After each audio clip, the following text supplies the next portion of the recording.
5 lakh 10 lakh even 1 কোটি পর্যন্ত offer করছে, বাট আমি কখনো জানি, ইভেন গুলশানের দাদুরা পর্যন্ত বলছে যে তুমি আমার হয়ে যাও 1 রাতের জন্য, আমি তোমাকে একটা ফ্ল্যাট অথবা গাড়ি যেটা। দর্শক দেখলেন একজন আপু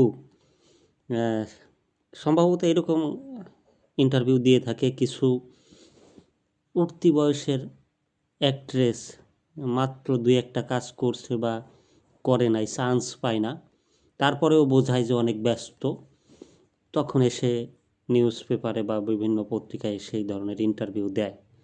তো এই আপুকে কিন্তু আমি কোথাও কোনো দিন কোনো কাজে দেখি নাই, কোনো মডেল কিনা তাও জানি না, কিন্তু উনি যেভাবে নিজেকে বিক্রি করছেন, এটা কিন্তু নিজেকে বিক্রি করা।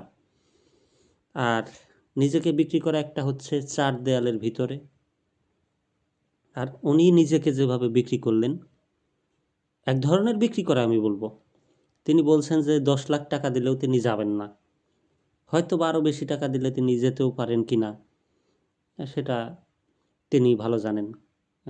তার যে ড্রেসের অবস্থা, তারপর তিনি একটা পত্রিকার ইউটিউব চ্যানেলে এসে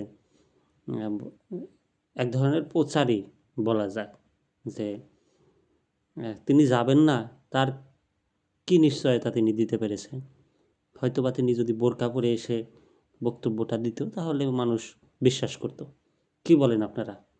আমার সাথে একমত হলে অবশ্যই আমার চ্যানেল সাবস্ক্রাইব করে পেজ ফলো দিবেন। সবাই ভালো থাকবেন।